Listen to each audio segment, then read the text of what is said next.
Semoga saudara-saudaraku semuanya dimanapun Anda berada ya, dari Sabang sampai Merauke, dari Miangas sampai Pulau Rote, selalu dimudahkan semua urusannya, selalu ditambah dan diluaskan rezekinya, dan mudah-mudahan diberikan keselamatan baik di dunia maupun di akhirat.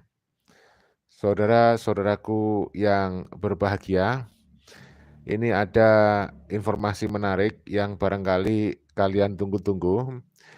Ya, alasan kenapa banyak sekali warga yang tadinya mendukung, mencintai Pak Anies Baswedan, kemudian ketika pemilu berlangsung di dalam bilik suara, banyak yang mengaku memindahkan pilihannya kepada Pak Prabowo Subianto. Tentu ini sifatnya sangat kasuistis, personal, tetapi ada sejumlah emak-emak yang untuk hal ini berani bersuara, dan ini bagi kami ya, bagi kita ini bukan sebuah hal yang biasa, tetapi luar biasa karena emak-emak berani menyuarakan dalam tanda petik geprek Pak Anies. Jadi kasihan juga nih saudara, tetapi wallahu alam itu bagian dari konsekuensi ya kompetisi tingkat nasional pemilihan presiden. Langsung saja saya perdengarkan buat kalian semuanya. Mudah-mudahan ini sekali lagi bisa menghibur kalian semuanya ya. Tadi kok sudah tak siapkan loh ya. Nah, tadi sudah saya sampaikan sebenarnya sebelum ini kan kita sudah live saudaraku. Ternyata setelah saya cek di studio di YouTube Studio itu nggak tersimpan tema ini, makanya saya ulang gitu. Ya tadi sudah, mohon maaf bagi yang sudah menonton ya, Anda harus mendengarkan informasi ini lagi gitu ya, karena tadi nggak tersimpan. Jadi saya juga bingung, kenapa kok nggak ada, saya cari-cari gitu, ya. Nah berarti saya harus membuat bahwa rekaman perubahan lagi. dari paslon nomor 1 dan paslon nomor 3 itu efek dari ulahnya sendiri. Hal ini terkuat dari banyaknya netizen yang awalnya mendukung Anies Baswedan dan mendukung paslon nomor 3, kemudian berbondong-bondong pindah ke nomor 2 karena berdasarkan penilaian mereka memang Pak Prabowo adalah orang yang sangat ikhlas, negarawan sejati, dan layak menjadi presiden. Oh ya. Selain mama ini sebenarnya tentang penilaian Pak Prabowo itu ikhlas, itu sudah pernah disampaikan oleh Gus Dur ya, Ki Haji Abdurrahman Wahid. Ini sekarang mama ini. Mudah-mudahan ini menghibur kalian. Anies Baswedan. Ya. Oh ya, 03. Ya. Kamu itu sadar nggak kamu itu? Sadar nggak kamu itu? Kalah tetap kalah lah, kasihan rakyat kecil kamu itu. Kalian rebutan kedudukan, rebut kekuasaan, rakyat jadi korban. Curang. Memangnya partai-partai pengusung Anda tidak ada saksi di setiap TPS? Ada. Jangan membodohi rakyat. Kalau soal kecurangan di dalam pemilu kan sudah sering kita sampaikan ya. Itu bisa dilakukan oleh oknum dimanapun. Baik itu dari pendukung 01, 02, 03. Ya.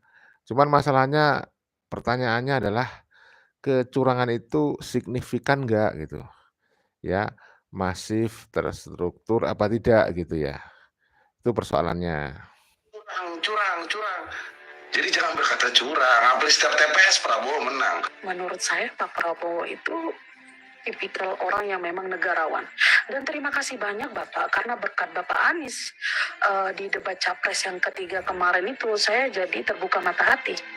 Jadi pada saat debat Capres yang ketiga, memang Pak Anies itu saudara telah memberikan skor kepada Pak Prabowo sebagai Menteri Pertahanan itu hanya 11/100.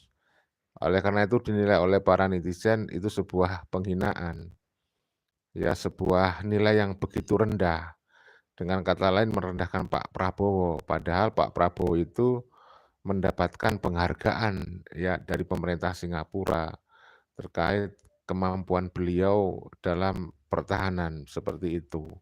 Maka banyak sekali dulu pendukung Pak Anies itu berpindah haluan yang tadinya memilih Pak Anies kemudian pindah pilih Pak Prabowo, begitu ya.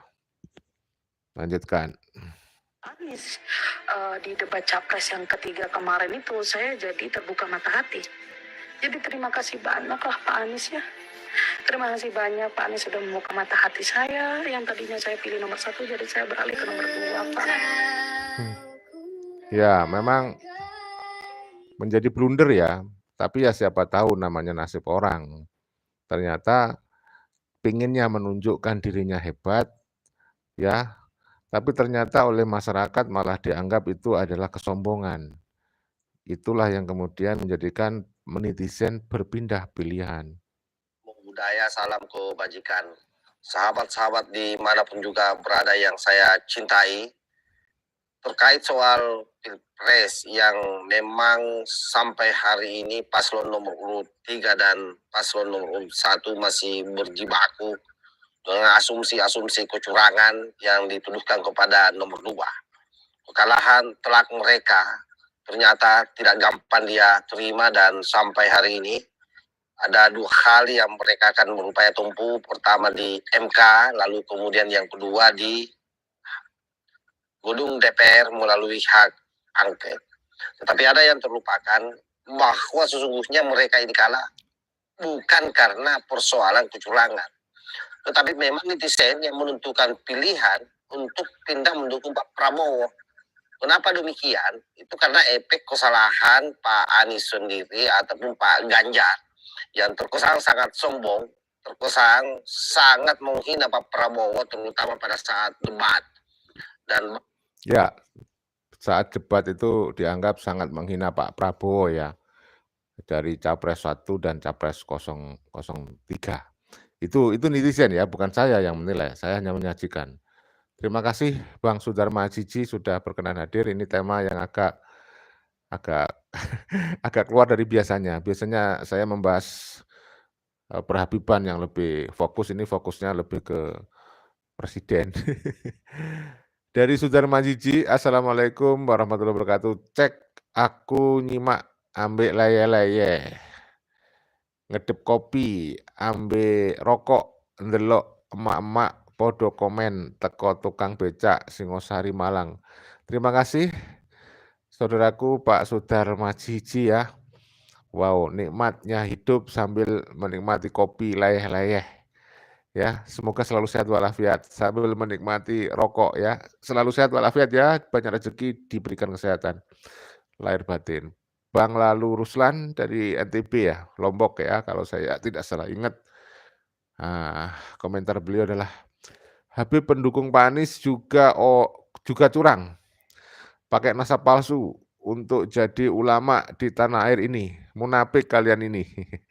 Ya, terima kasih saudaraku sudah berkenan menikmati video kita, menikmati. sangat menghina Pak Prabowo, terutama pada saat debat. Dan banyaklah yang kemudian netizen berupaya men-tracking informasi yang jauh lebih konkret terkait soal ketiga paslon ini. Bagaimana penilaian daripada netizen? Coba kita simak secara bersama-sama. Dulu Inul Daratista kalian zolimi. Lihat akhirnya. Tidak lama Inul diangkat derajatnya dan kaya raya. Sekarang kalian yang sudah tidak muda lagi pula menggali kuburan kalian sendiri. Kenapa itu? Kalian mengatakan ingin pemilu yang jujur, adil, dan tidak curang. Kalian sudah seujon loh. Ya? Kalian sudah seujon. Kalau ingin berkata curang, sertakan bukti-buktinya. Ya. Jangan asal bicara. Terus itu ya orangnya ya, saya kalau megangi terus nanti capek juga, gak kuat. Yang penting suaranya saya berdengarkan. Nah, tadi kan sudah tahu orangnya kayak apa yang ngomong gitu ya. Katanya amanah. Amanah itu maksudnya apa nih? amanah untuk rakyat apa untuk kalian sendiri? Di saat nanti presiden pilihan kalian amanah untuk menghibahkan, ya. Dari dulu ini Bang Miko ini, terima kasih sudah hadir Bang Miko ya. Dari dulu si Chat Misum itu bicaranya ngelantur, kalau doa yang jelek-jelek apa itu, yang namanya ulama, si Juriah palsu, licik. Ya, nanti belakangan itu saya sampaikan suaranya Bung Licik ya. Menghibahkan yang kalian minta, seperti yang dia hibahkan ke istrinya. Berapa puluh miliar itu dana hibah, ya kan? Terus Ngerti Ibu nih. yang tidak amanah itu siapa? Artinya kan menuduh presiden yang akan terpilih ini, yang sudah secara kikon udah tahu pemenangnya adalah Bapak Prabowo. Dari ketiga kandidat, hanya Bapak Prabowo yang tidak terlibat kasus korupsi. Ya, hanya Bapak gue yang nggak terlibat kasus korupsi. Terus dibilang nggak amanah. Bapak Prabowo maksudnya nggak amanah gitu. Terus yang mereka yang korupsi itu amanah gitu. Ya, jaga omongan kalian yang sudah tidak muda lagi. Terus bilang pemimpin yang beriman, yang menurut kalian beriman itu apa? Dan seperti apa? Dan sebagaimana? Ya kan? Kalian aja sering teriak-teriak masalah agama. Lihat, kalian rintis karirnya dari nol. Nah, selalu bicara agama dihancurkan oleh anak-anak kalian. Satu kasus, ya kan? Dari situ aja sudah diberitahukan seperti apa kalian. Sekarang berkata menginginkan pemimpin yang beriman. Maksudnya Bapak Prabowo itu nggak beriman, seperti itu. Jangan sembarangan bicara. Ya. Emangnya keimanan seseorang itu kalian yang menilai? Tidak, Tuhan kita. Allah Subhanahu wa Ta'ala. Tuhan yang kita yakini, yang berhak menilai kita beriman atau tidak. Bukan kalian. Kalian kan bicara begitu artinya mengatakan Bapak Prabowo tidak beriman. Jangan begitu. Ingat, sebelum azab datang kepada kalian, sadarlah. Tobatlah. Tobat. Jaga lisan kalian ini, jaga. Iya, udah tua. Ya. Iya. Jaga hati dan pikiran kalian yang sudah tidak muda lagi. Nah, betul itu. Setuju. Jangan sampai apa yang kalian utarakan itu berbalik ke kalian. Ya. Hati-hati kalau bicara. Hati-hati. Jangan sampai orang yang kalian bicarakan tidak beriman itu ikhlas, tulus. Kalian akan cepat dapatnya. Hukuman dari Allah itu akan cepat dapatnya. Bisa di usia kalian yang sudah tidak muda lagi. Di sisa umur hidup kalian, kalian mendapatkan azab yang pedih. Na'udzubillah. Dari lisan kalian yang tidak kalian jaga.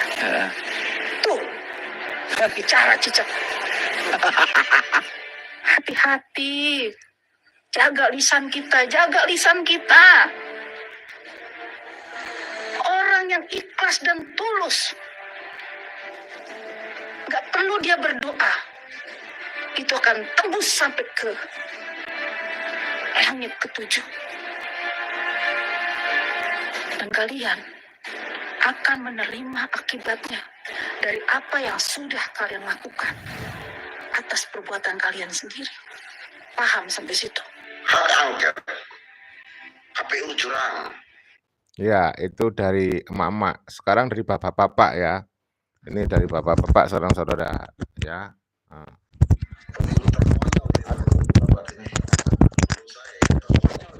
Konyol coba. Yang menang Pak Prabowo, yang dituduh curang KPU, yang di demo Jokowi, kan konyol namanya. Karena capres yang kalah dari capres yang nggak punya duit. Anies Ganjar Nah, itu ya orangnya ya. Kayak Anies sama Gibran aja kalah itu. Iya kan? Prabowo 2 kali kalah, legowo. Adem ayem karena punya duit, nggak ada tekanan. Iya kan? Kekayaan Anies 11 M, kekayaan Ganjar 13 M. Buat kampanye Jawa Barat, Jawa Tengah aja kurang. Otomatis ketika mereka kalah, mendapatkan tekanan dari orang-orang yang mendanai kampanye mereka. Nggak sedikit itu dana kampanye, terutama oleh partai pengusung yang tidak puas dengan perolehan suara mereka. Tuh kan, pengeluaran besar, suara sedikit. Joko Widodo 2014 mencalonkan diri menjadi presiden, berapa hartanya? 30 M. Nah, ente pada Anies 11 M, Ganjar 13 M, mimpi pengen jadi presiden di 2024 punya duit segitu. Kalaupun Anda jadi, berisiko sekali. Karena akan banyak orang yang menagih janji politik kepada Anda, terutama menagih janji dana kampanye. Iya kan? Iya, benar-benar. Curang. Memangnya partai-partai pengusung Anda tidak ada saksi di setiap TPS? Ada. Jangan membodohi rakyat. Curang. Tanya sama saksi-saksi Anda.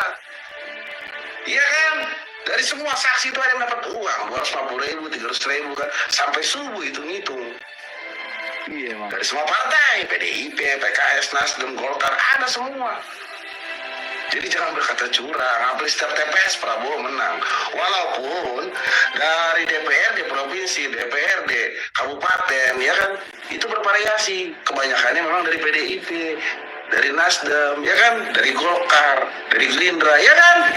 Karena rakyat itu punya pendirian. Kita rakyat memilih caleg DPRD itu orang-orang yang paling kita kenal. Dari partai manapun, nggak peduli dari partai manapun. Ya kan, yang penting kita kenal aja itu calegnya. Tapi kalau presiden tetap Bapak Prabowo Subianto. Jadi jangan heran Pak Ganjar ketika Anda tidak mendapatkan suara. Tuh. Ya kan? Ini semua ada di Anies sama di Ganjar. Kalau menurut saya bisa riuh seperti ini tuh. Kalau Anies sama Ganjar berkata seperti ini aja, mari kita pasrahkan semua kepada KPU. Bingung itu partai pengusung, para pendana kampanye bingung akan berkata apa lagi, ya kan? Terutama untuk Pak Ganjar, Adiana Pitupulu, Masinton akan diam itu. Kalau Ganjar berbicara seperti itu, saudara-saudaraku semua, mari kita pasrahkan semua kepada KPU. Mau ngomong apa coba? Mereka gak bisa berkutik apa-apa. Jadi ayolah Pak Ganjar, jangan memperkeruh suasana. Pak Anies, kita semua bersaudara, kita hargai keputusan KPU. Kalau memang curang, kumpulkan bukti, jangan cuma korak-korak doang. Tuh, iya kan? Kumpulkan bukti dari setiap TPS. Tuh, itu lebih baik daripada terus-terusan di media sosial. Jangan, ya. Berikanlah contoh yang baik kepada rakyat. Jaga terus kesatuan, jangan pada lupa ngopi, NKRI harga mati.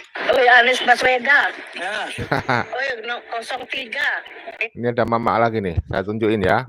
Sebentar aja ya. Kamu itu sadar nggak kamu itu? Sadar nggak kamu tuh? Kalau kalah itu, kalau mencari kesalahan orang itu memang pinternya kamu itu, ya. Selalu mengorek-ngorek kesalahan orang, kayak mereka kamu sendiri nggak punya Ya. salah. Kalah tetap kalah lah, kasih rakyat kecil kamu itu. Kalian rebutan kedudukan, rebut kekuasaan, rakyat jadi korban. Kalian sudah menang sudah, menerima apa adanya, jangan ngorek kesalahan orang. Emangnya kamu nggak punya salah? Emangnya kamu hebat? Emangnya kamu gimana? Oi kamu 03. Oi nggak sadar itu. pejabat tinggi tapi sifatnya bukan sifat pejabat, bukan sifat bangsawan, sifat preman semua. Ini negara kita ini bukan negara preman loh. Ya, Negara kesatuan. betul. Semuanya dipilih oleh rakyat. Kalau rakyat sudah menang, sudah milih, ya apa kamu mau? Assalamualaikum warahmatullahi wabarakatuh. Waalaikumsalam warahmatullahi wabarakatuh. Halo guys, saya hanya seorang mama yang ingin berkomentar mengenai debat Capres ketiga periode 2024. Saya sebenarnya tidak mau terlalu masuk dalam dunia politik lagi gitu ya. Saya sudah banyak vakum gitu. Cuman kok di sini saya gregetan sekali ketika saya menyimak debat Capres yang ketiga dari awal sampai akhir. Biasanya saya nggak pernah nyimak debat Capres yang pertama, kedua saya tidak pernah menyimak ya. Tapi di debat Capres yang ketiga ini, kenapa saya gregetan sekali? Karena ternyata orang yang saya bangga-banggakan, orang yang saya puji, yang saya sangat ngefans sama orang itu dari dulu, yang begitu smart menurut saya, yang begitu karismatik, yang begitu berwibawa, dan sangat pintar sekali dalam menyampaikan teori, yaitu Bapak Anies Baswedan. I really love him. Ya. Gue sangat sayang banget sama dia dulu. Sampai kemarin gitu, sebelum hati gue hancur sehancur-hancurnya ngelihat debat yang kemarin itu. Bapak berhasil menghancurkan karakter Bapak sendiri. Dan terutama Bapak berhasil menghancurkan rasa sayang saya ke Bapak. Karena jangankan Bapak yang memang sudah, saya nggak habis pikir loh Pak, logikanya ya. Bapak yang sudah wow gitu, tinggi sekali ya gitu ya, tingkat pendidikannya. Tapi masih bisa menyerang personal seseorang. Yang sebenarnya di debat itu tidak etis sekali untuk masuk ke personality seseorang atau menyerang seseorang, menyerang salah satu paslon yang menurut saya itu sangat tidak terpuji, Pak. Bapak Anies itu dengan sendiri menjatuhkan diri Bapak sendiri loh. Karena paslon sebelah saja tidak pernah menyerang personality. 11. Dan yang kedua ya, agak ada point ketika Bapak Anies mengatakan nilai Menteri Pertahanan itu 11/100. Hello Bapak. Saya waktu itu kebetulan tidak sengaja menonton. Ya, itu resmi di acara TV. Ya, saya tidak mau menyebutkan TV yang mana, tapi pasti itu di acara TV. Bapak Prabowo mendapatkan penghargaan menjadi Menteri Pertahanan terbaik ya dari negara Singapura. Beliau disambut dengan upacara militer dan beliau diberi penghargaan resmi secara langsung oleh Presiden Singapura. Kalau tidak percaya coba cari di Google atau enggak di YouTube deh ya. Jadi menurut saya penilaian Bapak itu terlalu rendah dan menurut saya Pak Prabowo itu tipikal orang yang memang negarawan. Dan terima kasih banyak Bapak, karena berkat Bapak Anies di debat Capres yang ketiga kemarin itu saya jadi terbuka mata hati bahwa pilihan saya ternyata salah. Nah kan? Saya sudah meresmikan pilihan saya ke paslon nomor 2 ya. Saya jamin beliau memang benar-benar mengabdi untuk negara. Nah, karena saya tahu beliau itu kalau mencari kekayaan, beliau sudah kaya. iya. Terus kalau seandainya beliau ingin mencari nama, beliau sudah punya nama dari dulu. Betul. Dan seandainya kalau beliau pengen mengangkat derajat keluarganya, beliau sudah terangkat derajat keluarganya. Anaknya sudah menjadi desainer gitu kan, desainer di salah satu di BMW gitu kan. Jadi nggak etis Pak. Beliau itu cuma pengen ngabdi untuk negara. Jadi terima kasih banyak lah Pak Anies ya. Terima kasih banyak Pak Anies sudah membuka mata hati saya. Yang tadinya saya pilih nomor 1, jadi saya beralih ke nomor 2 Pak. Ternyata benar, 2 itu bukan cuman jari tangan yang ditunjukkan, tapi 2 itu melambangkan sebuah perdamaian untuk masyarakat. Betul. Peace. Ya, saya tidak ingin berkomentar terlalu jauh, saya cukup berkomentar seperti ini saja. Cuman alhamdulillah dari debat Capres yang ketiga itu I got a point, and then I choose someone yang benar-benar kayaknya tepat untuk menjadi presiden yaitu paslon nomor 2.